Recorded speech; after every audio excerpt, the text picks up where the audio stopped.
Um, right. Just the biggest amount of food stuffed into 404's mouth just before I start the intro. I should really start it now just as a punishment because actually now it's over. Comedically huge bite taken just before we get started. Yeah. Okay. Welcome to Gringos Liberados episode 5, where 404 is embracing his North American roots because he's getting fed real good right now. Yeah. He has gone for a whole meal in one bite right there, just to kick the recording off. I am a glutton to for my American side. I am a glutton. I do not know when enough is enough. I only want more and more and more. On my Brazilian side, the other thing I'm a glutton for is punishment. Yay! Yep. Good. We did it. Yeah. For 404 to really show his Brazilian side, I'm just waiting for him to puke all over himself. You know? Yeah. Let's just keep running it right. Everyone, welcome back to Gringos Liberados. This is episode 5. Unfortunate. My name is Trajan, joined by 404 and RMC, and we are. It's been a rough week, lads. It's been a rough week. It's been tough. The death of LTA South has been accurately reported. We did not make it past the first round. Visual viewers will be able to see the bracket in the bottom right. We took ourselves our single game. We avoided the 8-0, and we also managed to avoid the 7-1 by necessity, ending up with an 8-1 game score, with Isurus Estral taking the only win. For RMC, you were blessed enough not to be on the stream with us while this was unfolding. Holy crap, yeah. Especially during that pain series. A lot of people were asking after you while that was going on in the chat. Like, I really hope RMC's doing all right because that was tough. I was actually really lucky because I was working this weekend. Yeah. And some of the places I was working at, like which I was going to, I didn't have cell reception, so I couldn't even look up the score I was to.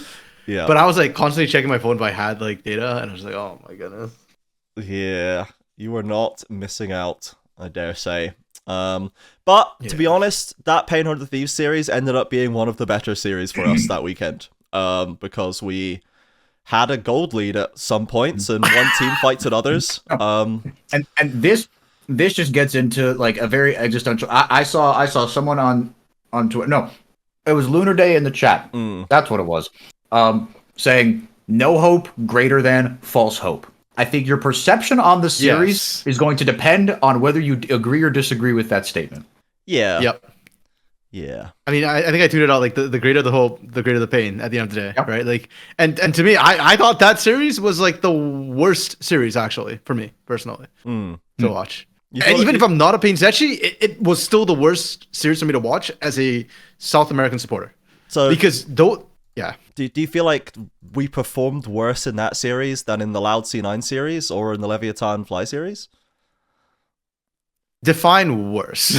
Like, I think worser than our opponents. We're less able to acquire gold leads, achieve plays, plan, draft successfully, kind of do any of the things that I would hope that we could do to give us winning chances against better teams. I think 100 Thieves Pain more greatly exemplified the problems with the South and with Pain specifically. Whereas with the Loud and the Leviathan series, to a certain degree, they lost worse. Like there was no real hope the way they were playing. But at the same time, those two just looked like two weaker teams who went up against two stronger teams. And so they kind of just got run over. Like it was the expected response. And because in a way they were so weak, their weakness just looks like, their hands are simply not there. Was how it feels watching them play. More Leviathan than Loud to a certain degree. Loud had certain other issues, and I think we'll talk about it when we get to that series specifically. But yeah, I think Pain was the most well, no pun intended. Like it was just the most painful to watch because we could see their strengths and we could see their weaknesses on massive display. I guess for the Pain series, we flagged this up while we're casting it that this Pain has not looked as buttoned up as they did last year. They've looked messier, especially in the later series. They are making what I would call uncharacteristic mistakes at this point, given the context of 2024 Split 2. And I think that continued today. I think that Weiser had a worse series than we wanted for him to have. Karaoke and Dinkato, I think, showed the same problems that we've had with them. And then Titan and Curry, I mean, they were about the same. Like, they're not squeaky clean players. They had some high highs and they had some low lows, but they ultimately were able to... I think having them on the Rift was better than not having them on the Rift in terms of net effect of their plays, which is good, right? Ultimately, I'd rather we have them than didn't in that series. Whereas the rest of the map, I can't really say that comfortably. And I think that they were just looking not as well coordinated. They weren't looking like they were planning as well going into these plays. They were getting outmaneuvered in objective fights and the kind of things that we just don't really see happen to them as much. So they looked worse than I think they are, basically, in that series for Pain. Whereas, like, the Leviathan FlyQuest series was just like, it feels like we can't even contest at all. There's no way for us to win this, basically, which I found more depressing. Whereas I could come out of the 100 Thieves Pain series and go, we could have won that. We could have won that series. We should have won that. I don't think we could have won the Leviathan FlyQuest series. After watching it, I don't think there's a way that we'd get 2 wins. No. So that's why it hurt me more for me. Cloud9 and Loud was just like, I just don't really have expectations for Loud internationally. I was a little happier about them going into this one. I thought maybe we'd see a bit more. Ultimately, we really didn't. It was just a washout. But like, I think I'm jaded enough on Loud at not Brazilian events that didn't care as much. I wanted Leviathan to step up again, and when it didn't happen, that stung, I think. Yeah. 4-4, your thoughts? Yeah, I mean, again, I think it comes down to, like, what we were saying about, what do you find more depressing, right? Like being put in situations where you can win and you threw it versus like having no hope at all. And I don't know. I like to think I am, and I think if I had to choose between the two, I am the person who would rather have false hope than no hope, because it comes back to this. In the moment, you don't know that it's false hope, so it's just hope, right? Unless you know in advance that it's false hope, then it's just masochism. Yeah, then it's not false hope. I'm sorry, which team gave us the false hope again, and what's their fan base called? Oh, Pain Gaming and Masochist. Oh yeah, that checks out. But that's the thing, right? I think you exemplified it right in one sentence, right? You equate the two, right? And looking back on it, right? I will remember that Pain Hunter Thief series, but like, I had no emotion. It's not that it was Leviathan. I had no emotional investment in that Leviathan FlyQuest series because I knew we were just going to get throttled, and FlyQuest was playing a different brand of League of Legends. That didn't interest me as much, right? The Pain Hunter Thief series interests me. The other series interests me because I saw a pathway in. Even Loud didn't look hopeless at times. Yeah. Right. But Pain, right? They looked actually legitimately good. And at the end of the day, that's what you have to cling on to, right? I think like we're being very doomer about the state of the league and whatnot. But as Pain Gaming, as depressing as that was, and people are going to remember that because it was such a fall from grace, right? And such a fall from like these great things we were doing in the early game, right? Yeah. But if all 4 series were Fly Lev, burn it all down. Yeah. Then actually burn it all down, because there's nothing to build on. But here there is something to build on, right? And that's fair. And that's what being a sports fan is, right? It's that hope springs eternal, right? A sports or esports fan is that this year might be the year. Against all odds, this year I might see something, and that is a powerful enough emotion that it has built a $1 trillion global industry. Yep, we were talking just before we went live about the INTZ of it all. That's how better to encapsulate the INTZ fan base, the 3rd biggest fan base, probably still for no reason whatsoever. Like, don't have a team, and they're probably still the biggest 3rd biggest fan base. They've still got the most championships. Can't take that away from them. And they got no hope ever for like 4 years. Like, they got no hope, and not even like you almost made it. They didn't even come close. There was the coolest thing that happened to INTZ since 2020 was when Yampy was in the CBLOL promo with like the astronaut flag, right? Like superimposed gigantically on like Rio or Rio São Paulo. Like it was like Gigante acordou. Everyone lost their minds, and then they started off I think like 4-0 or 6-0 or something in that split, or 5-1, and everyone flipped out, and we were talking about that like crazy, right? And nothing ever happened, because that's the thing. In the moment, you might have an inkling that it might end up badly, but that doesn't matter, right? Yeah. True. You embrace the hope while it's happening. Yeah, exactly. So we're not going to burn it down just yet. Essentially, not yet. We're gonna. But should we? Because my biggest problem with Pain, as it stands right now, is that they had that stat on the broadcast that Pain is the second, third most long-standing like roster, along with I think it was Team Liquid and I can't remember the other team. Red at the time when they made that stat, Right. it was red. And then not a day later, they booted. That's funny. Oops. Yeah. So to me, I'm looking at this Pain, and this is why that series hurt me so much, was because I'm looking at Pain, and this is precisely what I feel like the Brazilian problem in a nutshell. We're not making the changes we need to, and we coast when we find success. Right? Like if Pain played the way they did against 100 Thieves in Brazil, they are the number 2 team right now, behind Isurus Estral by a long shot. Like they'd have wiped the floor with Leviathan. Loud couldn't touch them. You know, yeah, that would have been the Pain that we were expecting to see coming into the season. But there's no improvement over that. And I know that Titan got a lot of flack for his positioning and the way he played, but I feel like that's as a result of Titan specifically recognizing we need to do something more. And I got massive Red Titan vibes from him during that series. It was like, this is the Titan that we often said, oh, he's going to get caught out if the game goes more than 20 minutes. Why? Because he's trying to make something happen. Yeah. No, and I'm looking at that. He's the striker. He's not getting any service, so he's going to take the ball by himself in midfield and try to dribble through 4 players. Yeah.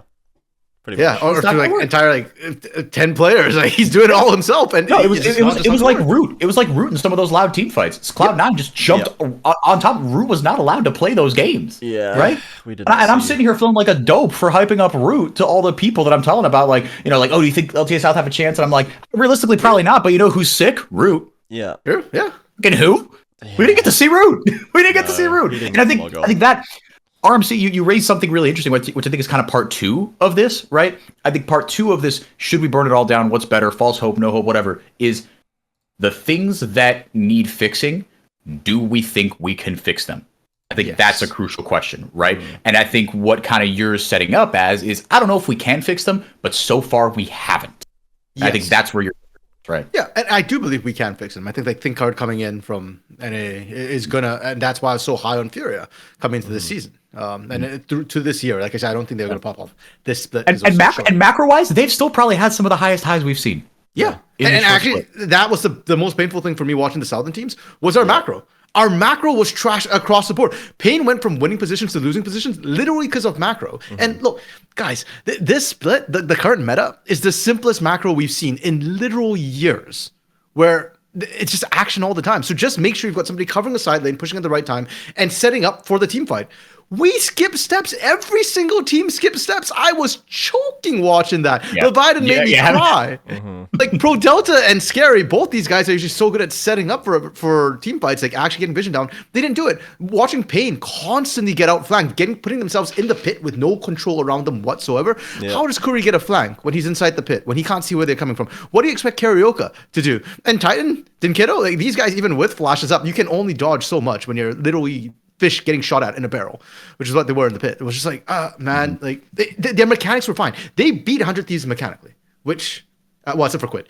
I was going to say, except for one very notable exception. But we didn't expect him to get out of his mind. Yeah, that game. That was one of the best. Oh my goodness! Like, that game 1, I wasn't even that mad because I was like, look, he just popped. He just kind of spanked us around, right? Like, what can you do about that? You could have set up wards to track.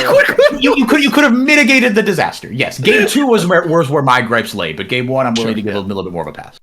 Yeah, so I guess that's why like I'm super frustrated. But the lack of macro to me is really what's killing us. And the North is not going to look at the South and go, oh, they were good, except for macro. They're going to look at this and just go, the South was bad. They didn't win a single series out of all of them. Yep. So I think that Pain and 100 Thieves looked winnable at times. Game 1 definitely felt decidedly winnable. But yeah, the inherent problems were a little bit too much to overcome that we have for South, for Pain, for Titan.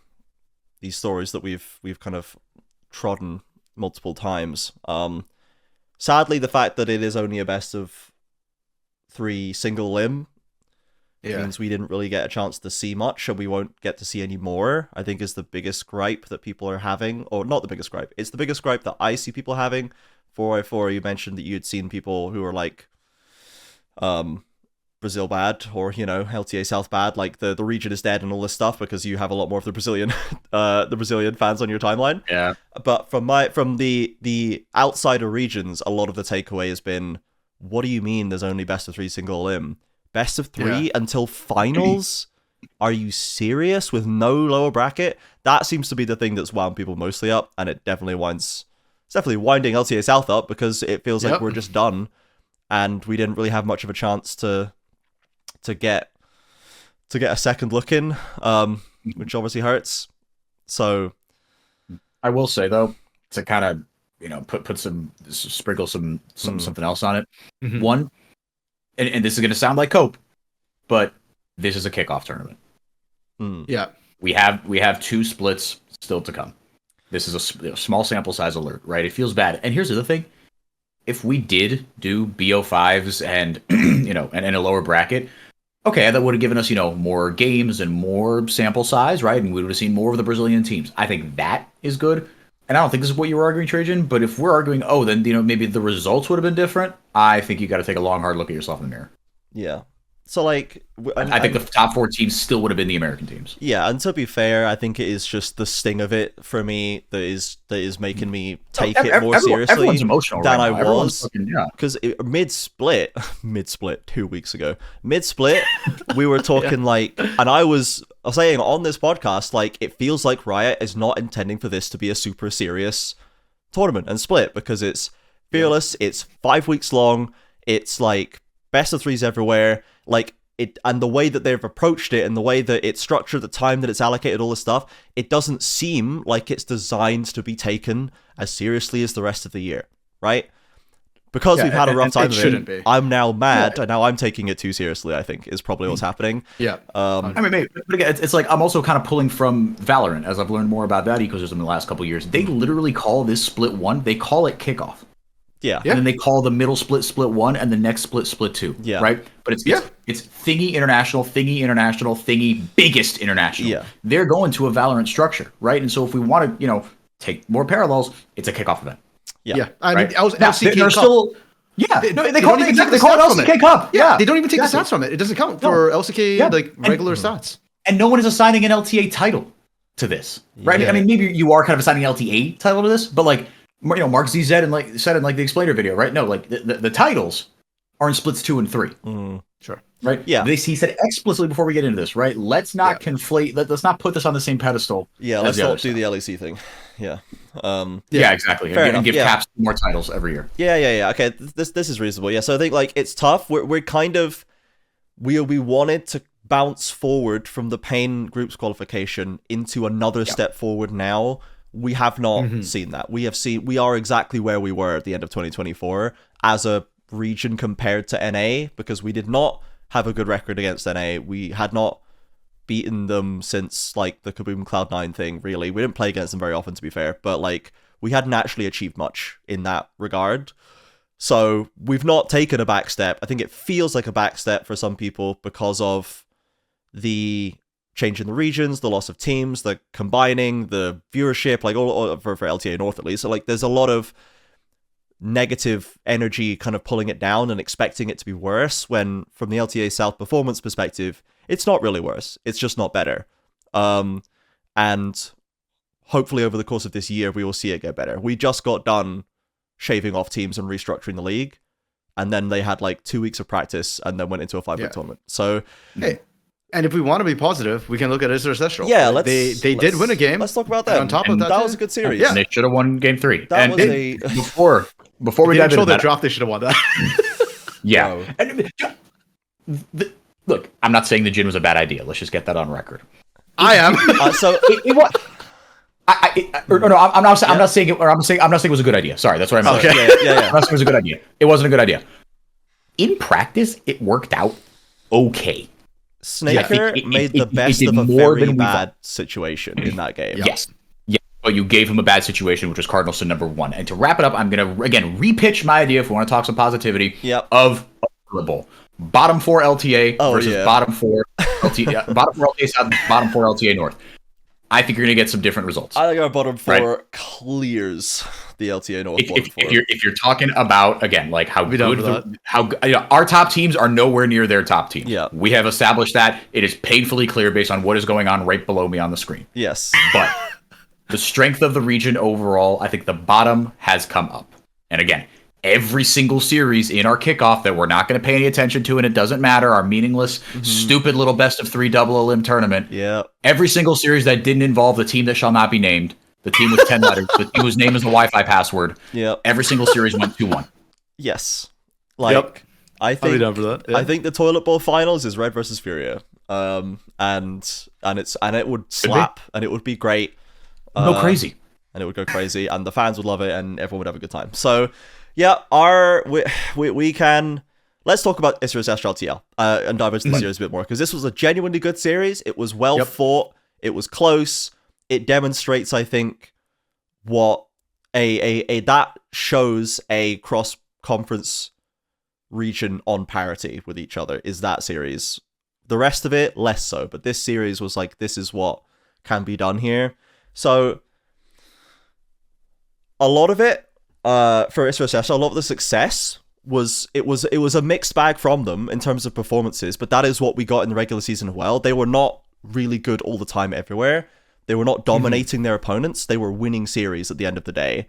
And they came into this one and they almost won this series against a much stronger opponent than they have played to date. I think that we can certainly all walk away being happy with Jose Diota's performance. I don't think anyone is going to be angry about that.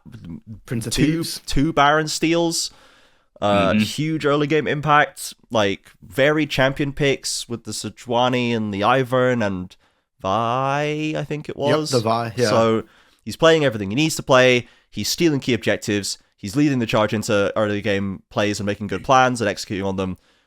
Love that, right? This is the Jose Diota that we all wanted to see. I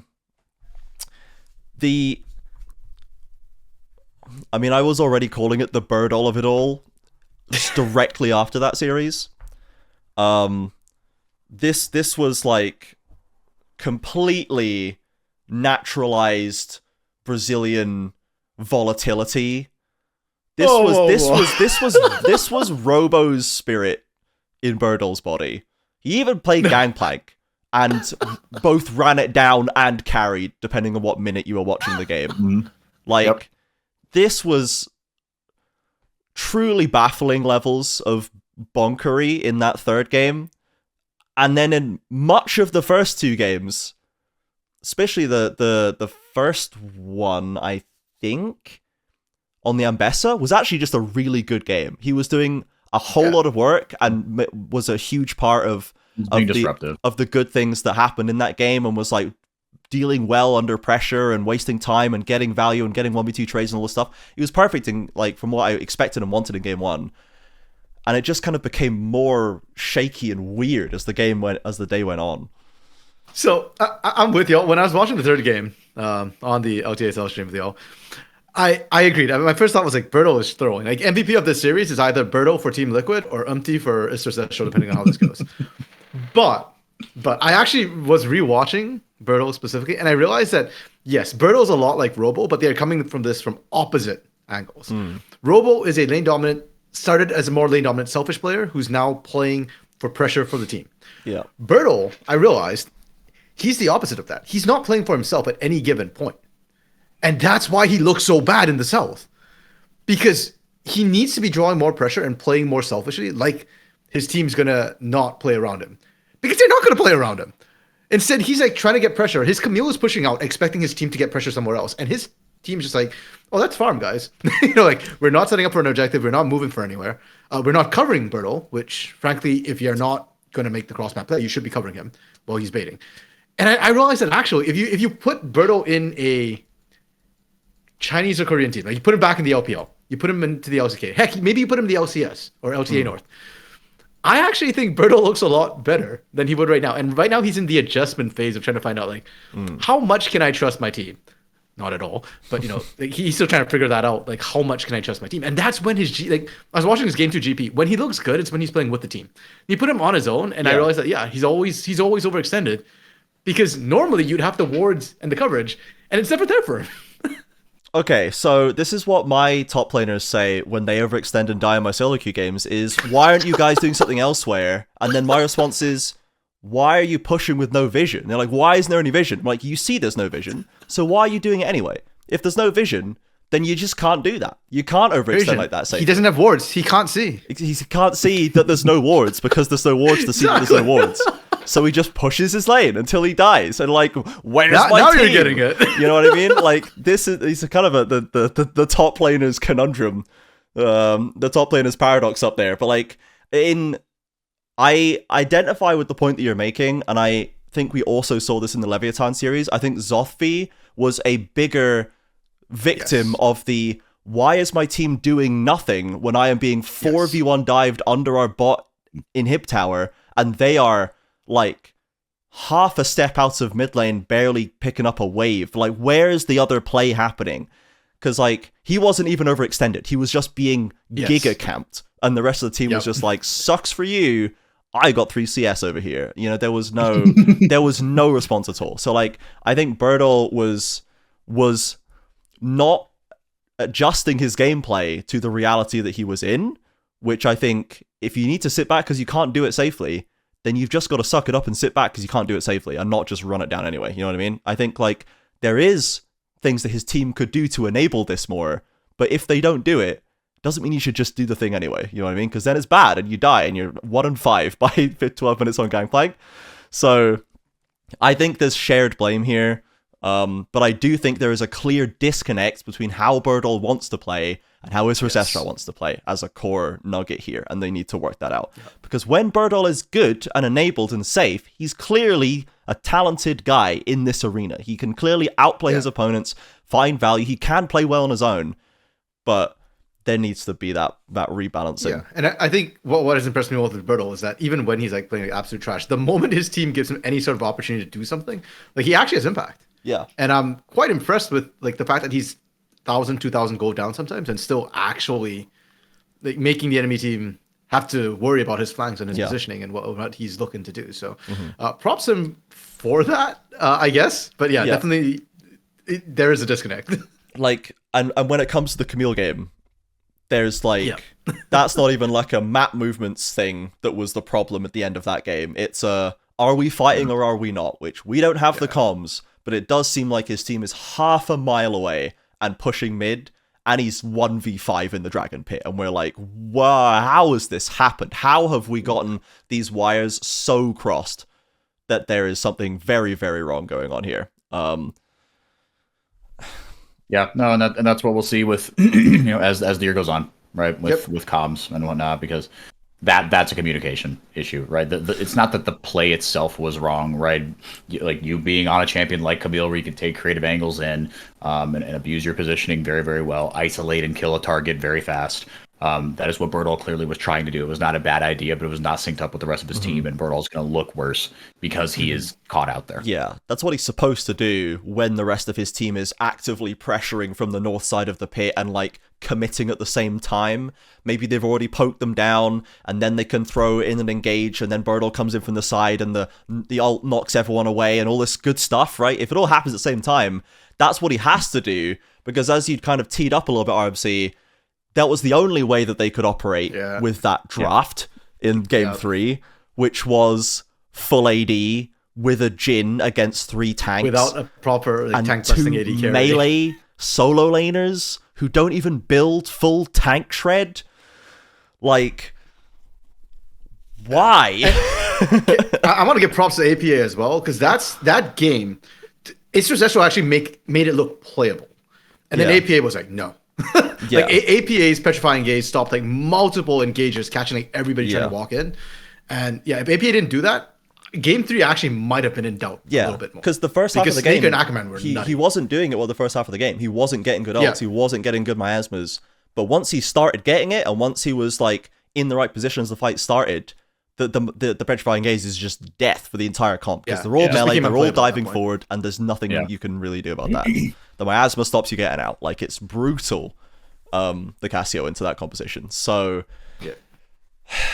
yeah, man, it was grim. Like, that's a series that if they were all like that and it was still 4-0-4, I'd be like, actually pretty, like, we actually did well, because we came out on the wrong side of lots of close best of threes, and there's some stuff that we need to fix. There's fine margins that we can get away from here, but we knew we were a worse region than LTA North going in, and we had a lot of competitive series. If they were all like that, I'd go as far to say I'd have been happy. I wouldn't have been ecstatic. I would have been frustrated and kind of sad at the unlucky nature of not getting any of them over the line. But as a totality of performance versus where I thought we were versus where LTA North are, I'd have been like, that's fine. That's better than I honestly thought we would do. So we didn't get there. Only one of us did. What's funny though is like after this weekend, I almost feel like this was the best draft, or this was the best draw for LTA South. These matchups. I guess best draw for if we could restructure this ourselves, how would we have if we could choose the matchups, who would you put FlyQuest against? Loud. Leviathan. Or Loud, one of those two, yeah. But would you put them against them because it's like, well, these are our worst teams, so let's just sacrifice them to the Blood God? Yeah, okay. There we go. All right, yeah. Then I 100%. All right, no notes, Your Honor. Yeah, I would have said Loud, because I think Loud has a higher chance of rolling a nat 20 and beating them somehow. Whereas I don't think Leviathan has a chance of. I think even Leviathan's nat 20 doesn't quite get there, but Loud's nat 20 is like is above like everyone in LTA South still somehow. Like it's just very unlikely that they get there.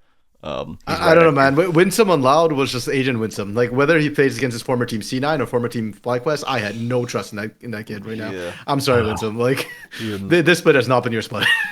That wasn't great. Wasn't great. So yeah, I think Isurus Estral into TL, I'd still run that again and then just see if we beat them next time. I think that was fine. Yeah, I think that was really, really close. And specifically the jungle matchup that we were riding on was very, very big. The gap was very large in the jungle. UmpT continued to not have a good series, and I do not have high hopes for TL against C9 because Blabber looked really good against Loud.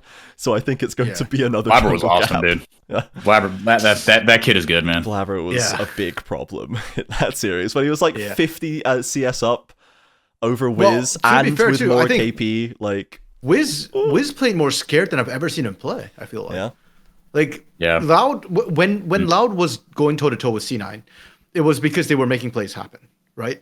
Yeah. But they kept stalling out at some point, and I was watching Wiz, like, not pull the trigger. And I'm going that, like, okay, look, I get if you pull the trigger, you might go the way of Pain. But if you don't pull the trigger, you're going to go the way of Leviathan. So pull the damn trigger so you at least have a hope in hell of making something happen. And Wiz just started not engaging. I was like, okay, I don't know what happened with Wiz there. Yeah. Dare I say, he may need a little more croc in him. Just like a touch. Yep. Just like a hint of croc. Yeah, you need like the very, very specific, it's like you need the perfect, the perfect Brazilian jungle sphinx, right? You need the head of the griffin, the wings of the eagle, the body of the lion. But if you take the wings of the lion, that's a bad idea because lions don't have wings. Yeah. No, we need the freshness of the armadillo of Tatu. The freshness. Of Tatu. Yeah. Yes. Yeah, so I think if the only matchup I'd actually swap is I'd probably put Pain C9 and I'd put Leviathan 100 Thieves, I think, because I still don't like the mid jungle matchup for Pain 100 Thieves.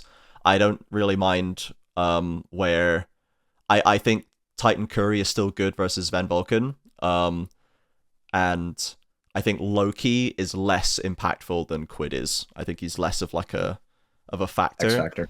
I think it's like not a massive difference, but really I think Pain, I would rather put Pain against C9 than 100 Thieves. I mean, the jungle matchup's still bad, but it's also bad against 100 Thieves, so...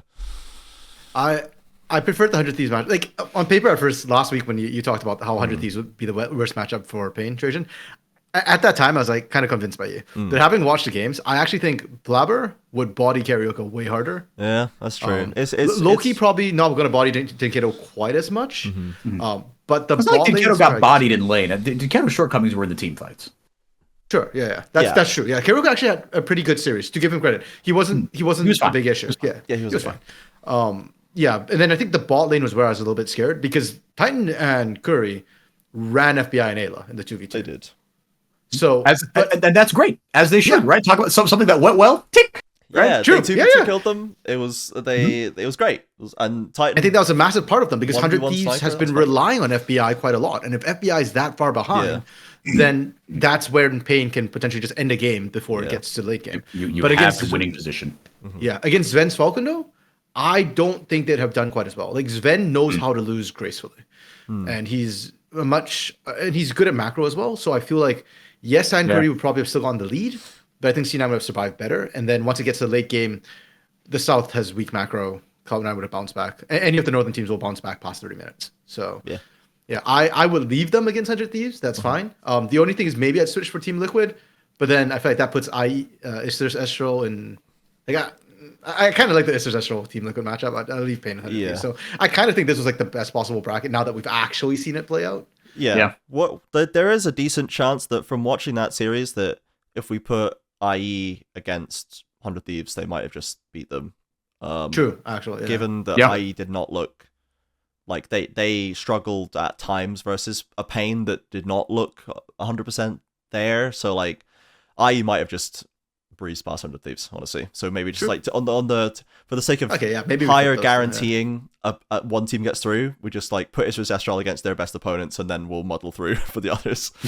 That's a good matchup. So we did see Pain versus TL at Worlds in Swiss, and that didn't go so hot. So I don't know about that one, but yeah. But form is a funny thing. To be fair, when that version of TL was so much better than this version of TL. When Opti is playing very bad, maybe this is a room for karaoke to, even if he's just playing fine, to have a better time. Maybe that is the way to do it, actually. Maybe we go give Pain the TL run back and Isurus Estral the 100 Thieves 100 Thieves stomp, put the first seeds against each other. Okay, well, alas, we can wish and predict and hindsight all we want, but sadly, we are 0-4 out. Let's do our honors and reports for this week. Okay. We'll start with the honors. RMC. Are we only honoring and reporting the South, or like just the entire playoff? Good question. You could probably honor and report anyone, to be honest. I think they're all on the screen. They're all part of the game. I think for this when we're covering both sides, I think we can allow ourselves. We are all on the same conference, unfortunately. Freedom of conference on this instance. Okay, so I guess we're starting with honors. Yeah, who would you like to honor, RMC? I'll honor FlyQuest and Bwipo in particular. I think this FlyQuest was the FlyQuest we expected to see in the LTA North to dominate. They finally got there. Yeah, Inspired and Quad did incredibly well in the series. The reason why I'm going to honor Bwipo specifically is also what he did off the Rift. The man is actually trying to help out LTA South as well. Like, he's offering free... I don't want to say like coaching, I guess. I don't know if coaching is like. It seemed like VOD reviews, right? So he's trying to cram like evidently a bunch of people into his schedule to the point where he literally could not book anyone else. He had to put out a tweet about like, guys, my schedule's full. Sorry. So it seems like a VOD review. Okay, we'll call it a review. Yeah. So I really like what he's trying to do off the Rift. So I'm gonna honor Bwipo. Sure, absolutely. 4-4. Yeah. I mean that's the correct honor, and that's what I would have done. But for the sake of doing something different, I will honor. I don't know, man. I mean, this is kind of boring, but I'll honor. I'll honor Isurus Estral, man. They did what we thought they were, just because there was a part of me that was like, again, with the small sample size, klaxon blaring, right? Isurus Estral, they won our kickoff split that no one cares about, that isn't a real split with best of threes and you make a draft system and all that, like. So it was, and with a version of Pain that we can agree was not, the best version of Pain, and there's still that part of me is like, okay, when everyone's playing at their best, is Pain still our best team in the LTA South? Blah blah blah blah. They could have fallen flat. Yep, they didn't. They took advantage of the opportunity before them. They fumbled the last hurdle, but there was in my mind going into this tournament, there was like a 25-ish% chance that IE just did not. They were not the team that we thought they were. Yeah. Right. That they took advantage of a weak Brazilian crop and of some bad performances by Brazilian teams. And, they're our first seed. But like, again, we talked about it. The parity in the LTA South is very, very high. And the distance between 1 and, dare I say, even 6 is not all that. It's big, but it's not like that bad. I wouldn't say it's that big. Yeah. So shout out to Isurus Estral. You came in.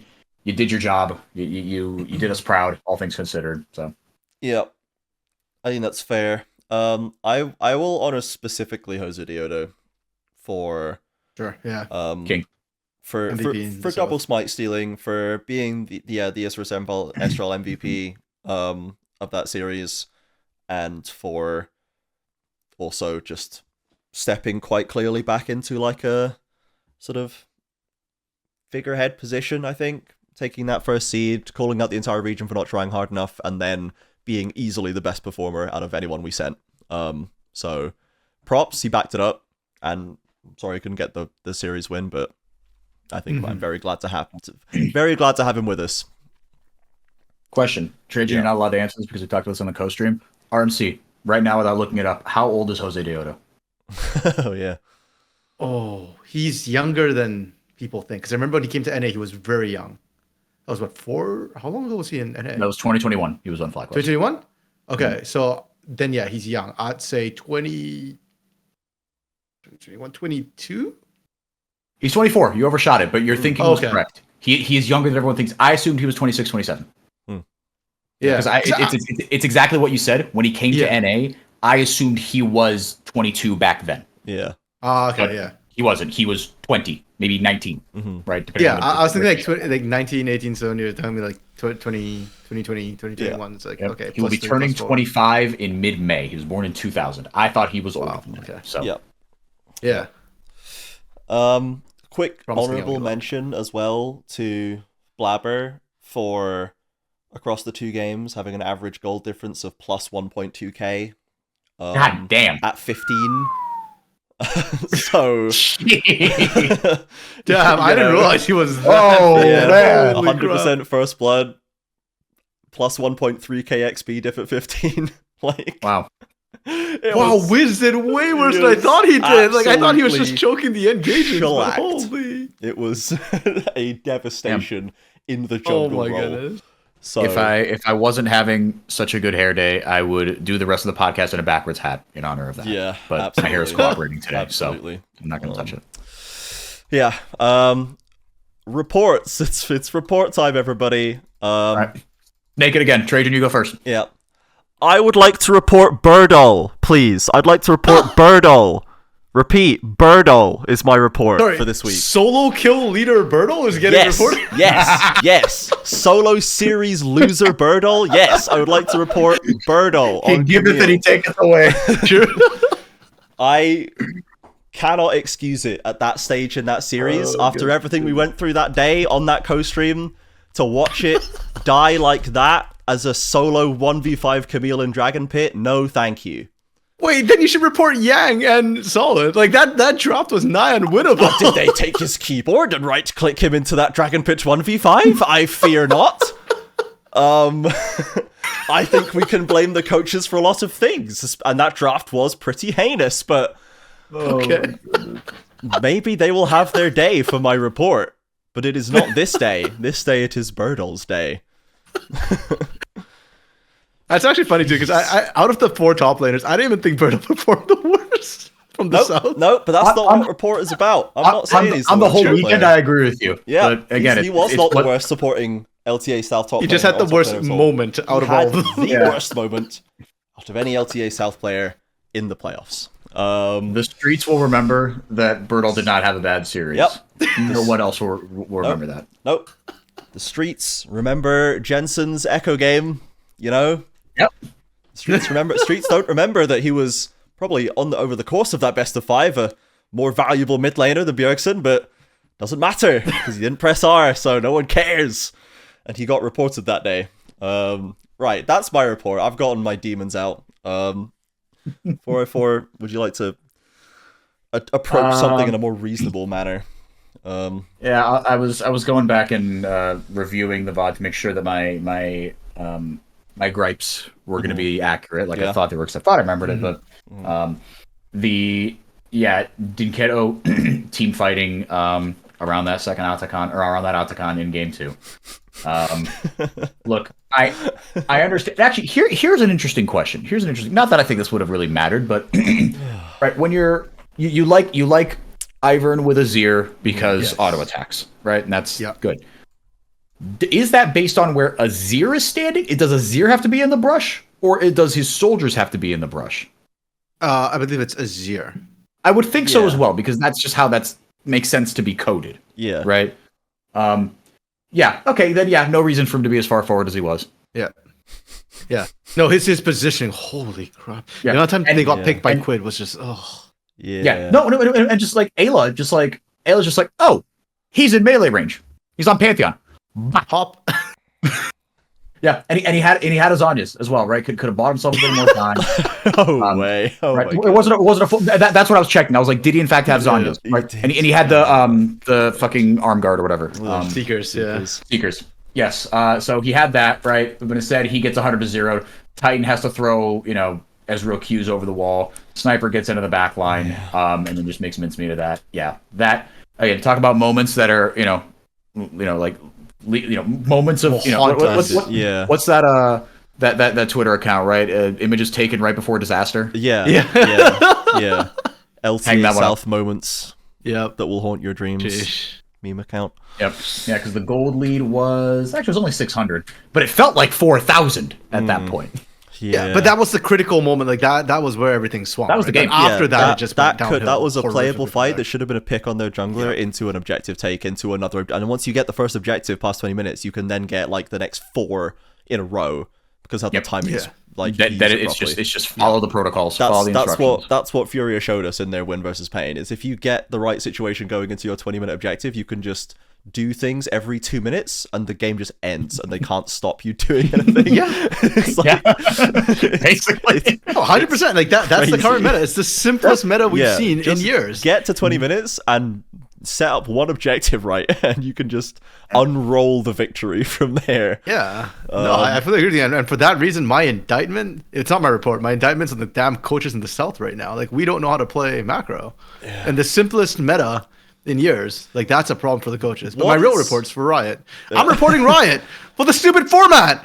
Like, what? What is this, man? Yeah, that is a fair report. These best of threes and there's so many things wrong too. Like, we can't even get into the teams. Apparently, weren't even allowed. Like the LTA North teams weren't allowed to fly down till like Monday. 5 or 6 days before. Yeah, or maybe not even. Yeah, it was. Yeah. Yeah, because of like the booking on hotels and all that. So because of that, they came in 5 days. They weren't fully adapted to everything, and they had to come and play. And then this format, single elim, never works, man. Like, I would rather have a best of 2 double elim than a best of 3 single elim. And I hate best of 2s, but single elim just gets so screwy. Again, like Best Bwipo said earlier, playoffs is crazy. That doesn't even we're function. also doing first stand and like best of 1 tiebreakers. Okay, and like Bwipo said, is this going to change the outcome? Top 4 teams would probably still be Northern teams. Yeah. Probably. If anything, it actually puts the South in a harder position if we have double elim. But give us more games, man. Yeah, like, just give us single more elim chances just to play. feels so bad. Yeah. Yeah. Like, either the barest possible minimum is just make the single and best of 5s. We have 1 best of 5 in the entire first split. Is insanity. Here's the other problem I have with this too. Look, Or make the semis BO5. The first split, the stakes are too low. It doesn't matter. And if that's the case, fine. Then make it clear this is more like a one-off tournament almost, rather than an actual league. Don't try and talk as if this is anything other than like an exhibition match or show. Like, don't assign the stakes. If you're gonna give it stakes, give it proper stakes. Yeah. Make it like the All-Star / Rift Rivals of whatever. Like, call it whatever you want. This could just be a Rift Schedule Rivals it like thing this, between the two fine, conferences. but present it like Rift Rivals. Because it's literally cross-conference play. It literally is Rift Rivals. It's just Rift Rivals, but we're talking about it, or the broadcast is talking about it a certain way that doesn't seem to line up with the investment of the format or the time allotted to it. And like, I guess it's not really clear whether we're supposed to care or not about what's going on here. I'm seeing that 404 doesn't have full agreement with us. Where's your supply of hopium and copium, buddy? I mean, like, I hear what I agree with you guys is the disconnect between, like, how important this is versus like the amount of games and, like, how like stuffed and hurried the travel was and the formatting and the scheduling, all that. I'll hear that, but like, I don't know, man. Like, you like to say like, oh, treat it like Rift Rivals or All Stars or season kickoff. No, I didn't watch. Actually, Rift Rivals was different, but I also had more time and attention on my hands, and I thought that was I was a different person back then. I did not watch a single bit of the season kickoff when they did that in 2023 and 2022. Yeah, I didn't watch a dime. of that. So like you have to give it some stakes. There's an international event on the line, for crying out loud. I'm actually really curious now what the viewership was for the season kickoff versus the viewership for this cross conference play. Oh, yeah. Oof. Yeah, we may have opened up a Pandora's box there. Yeah. Yeah. Someone else. We'll let somebody in chat figure that out and tell us whether or not it's comparable. You have to assign to some sort of stakes. So maybe it's like an aligning of the stakes, sure, or like like you said, with scheduling and all that. I hear that. I think there are some complaints and hopefully some constructive feedback that Riot can take. But I don't know, to say like this doesn't matter. So let's all everyone on 3, 1, 2, 3. Nothing, Matt. Like that's not the. Yeah, but the problem is like to me that the format feels that way. So yeah, like make up your mind which way you want to go with this. And just kind of go whichever way. Right now, it punishes you for getting invested in a way. Because it doesn't offer you anything to get invested about, but it tells you that you should. So I guess we just need to be consistent one way or the other. Anyway, so RMC has reported the Riot for format. Fair enough. We already talked a little bit about the Bwipo assistance. And I think just the only other notable part of that was we did see Brunsei first in line, who has already had a session and was speaking very positively about it. And Brunsei is a person specifically that I have an issue, or I think he has an issue with performing in the high pressure moments, and when you need to make that one big decision, or that you need to like be 100% focused to not throw away a good thing. I think Brunsei suffers in that way, and I think that that's like, from what they'd said on Twitter and what they kind of the sponsors have been, it seems like I think Bwipo has a good attitude and a good understanding of that. He's been in a world final, he's been like in very high pressure situations, and he is a person who very by definition does not buckle to what goes on around him. And if he ever does, he's very open about the fact that it is happening, and then goes away and works to fix it and comes back. So like, yeah, I feel like in big moments he's had some oopsies in big moments, but he's had just as many incredible stepping up to the plate. Yeah, he's always one to openly admit it, and has clearly worked on it, and I think holds it as quite a central part of his value is like his ability to do that. And if he can instill that in some of our best, most promising, talented players, then love that. Absolutely. Yeah, and I believe on his stream, Bwipo mentioned as well that the players he thought who could play in LTA North was Miru, potentially Titan if he stops feeding, in South. Yeah, no, in the North, like from the South, who he thinks could play at the LTA who could play in the North, right. Yeah, would be Miru, Titan, and Brunt. Yeah, Miru did have a very good series overall. Well, yeah, he had a good series overall. Yeah, he had I think he had one game where he didn't get to do much, but the Aurora game was massive, and I think the first. What the Aurora game was sick, dude. Yeah, what did he play in that first game? I think it was good. He was doing a lot of work, and like the game, I think that was. And even Tinone's on the Aurora, man. He was doing his darndest. Aurora needs to be fixed, man. Aurora needs to be changed. This champion does too much damage. This champion does too much damage. I mean, the win rate isn't that good here in the South, unfortunately. So I don't know why we don't play more of it. I feel like we don't even pick the champion as much as anyone else does. Miru's abused the crap out of Aurora. Miru has. So who else has?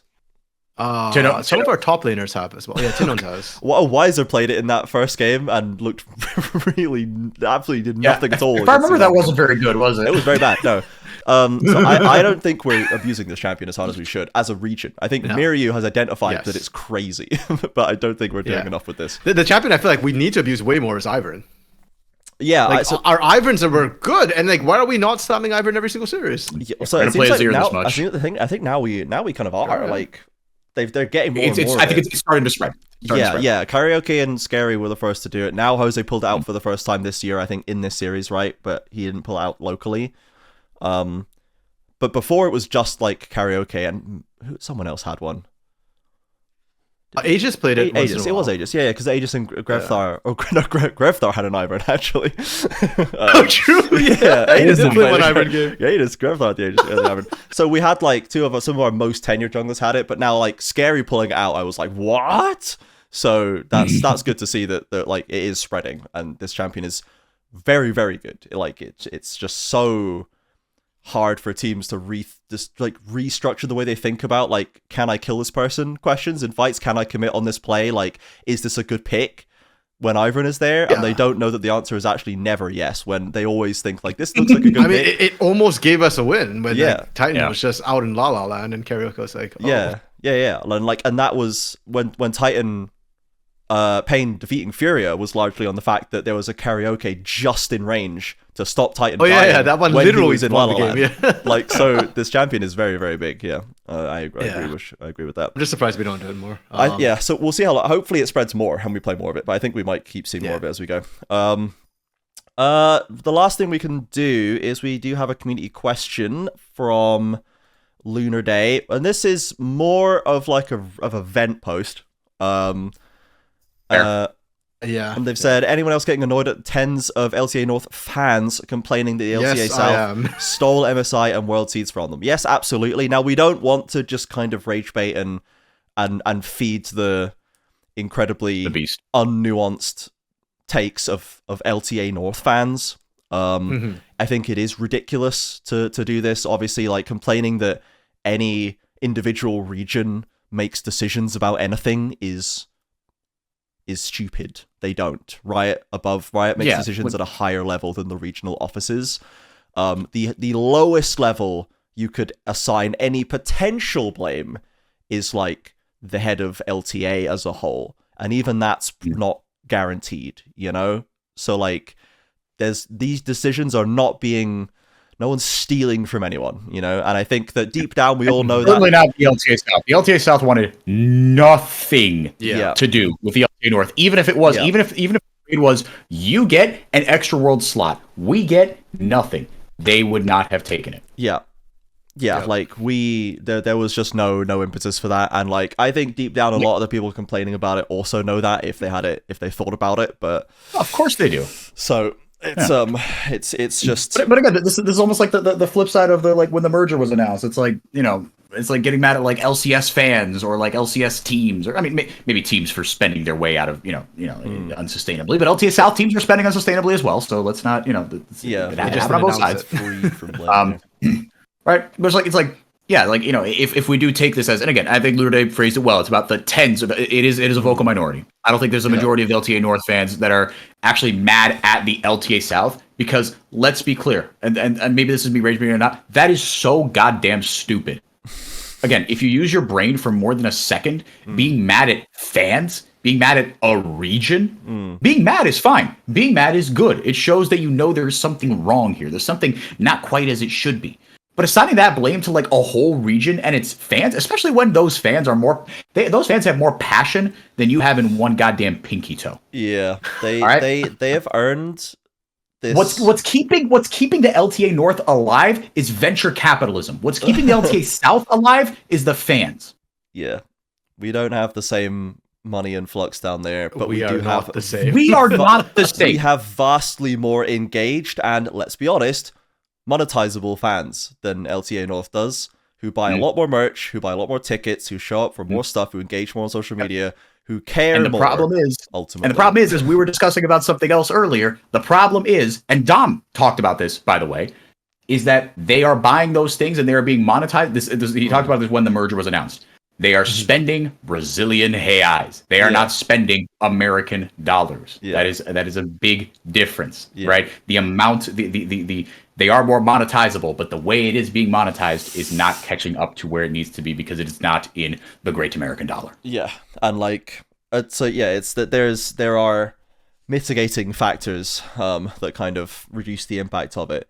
Does bear saying as part of that discussion that the average esports fan pays nothing and gives no money to anyone for anything anyone does ever, and is therefore functionally worthless as part of a business system. I would pay Pain if they ship the damn jersey up. Yeah, like we would pay them. That's because we have jobs, for one thing, and that aren't in esports. Yeah, we have jobs that pay us money. But like, just to be clear, the LTA South, our LTA South broadcast is still not paid, guys. So. Yeah, but it's like the whole thing. This is the love of the game, man. The average esports watchers entitlement to contribution level is insane, chasmically different, and that is an endemic systemic problem to not just Riot, not just League. All esports are like this. All esports have these problems, and they all need to fix that problem, or we're gonna have to just be lost leaders for the rest of our lives, basically. Otherwise, no one will ever sell any TV rights, and that's why sports makes money. So, and you know what? As far as I'm concerned right now, like all those people complaining about this, y'all don't understand the system. South has not stolen any seeds yet. The only time you can argue that will be when it comes to Worlds. Yeah. Because y'all won the first stand seed. Yeah, so you took it. We didn't take that. You earned that seed. You clapped us up and MSI, down Brazil the has always had a seed. So, we didn't take your seed. Y'all lost a seed. Nothing changed. Yeah, we've had nothing from the South. We've had no more than we had before. The only people who lost a seed is the LLA, really. Like, LA really lost seeds, right? And at Worlds, let's not forget. And again, look, historically, NA third seeds have done really, really well at play-ins. But what have you done for me lately? Well, you lost to LATAM the last time we gave you a third seed. Yeah. So let's not be too big for our boots here. Until and unless Brazil craps bid again in the third split. Exactly. Exceedingly likely. Yeah. Exceedingly likely. I don't know. You know what? In pain, I've trusted. In pain, I will continue to trust, for better or for worse. Isurus Estral, I believe they can clean up. Hey, who knows? FURIA, I think, could definitely turn some hits by the end, by the time Worlds rolls around. So then, if we start getting complaints about LAT South or the LTA South taking seeds at that time, I think that's more warranted, and maybe we can have a discussion then. Right now, North, you took the seed. Good for you. Just Don't take complain it right now. and go away and enjoy first stand and have a blast, right? Let us know how it is. And it also, it comes back to the fact that everyone's mad about LTA North and South and formats and viewership and blah, blah, blah, blah, blah, blah, blah. But as 404 you'd said on the co-stream, and you said before we went live as well, if LTA North goes to first stand and does really well, no one's going to care anymore, because they'll be like, we came third or whatever instead of fifth. Amazing. We beat an LPL team. Maybe they FlyQuest comes and they gets revenge on the LCK and they take the best of 5 this time, right?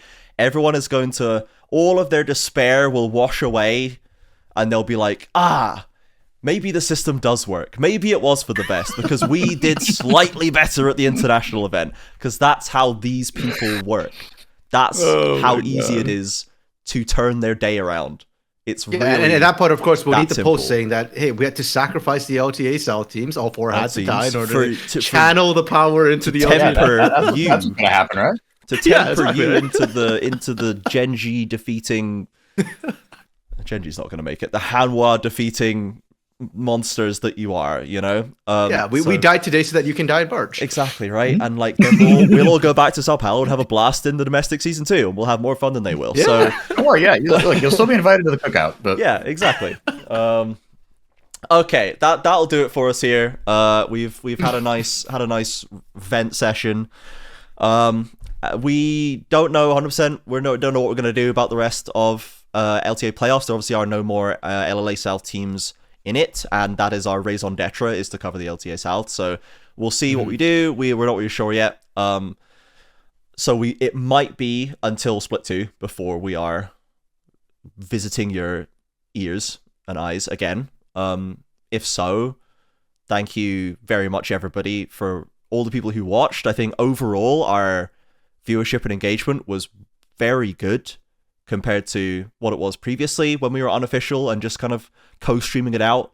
I think we've done good numbers, we've had good engagement, we've seen a lot of new people. We obviously have a lot of thanks to give to Captain Flowers for his assistance giving us the raids, and we appreciate everyone who comes through and sticks around and who has joined our community as a result, has joined the Discord. We've seen lots of new members in there. That's also great to see.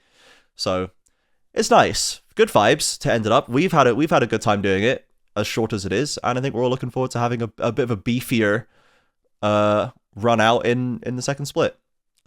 Double eliminations. Yes.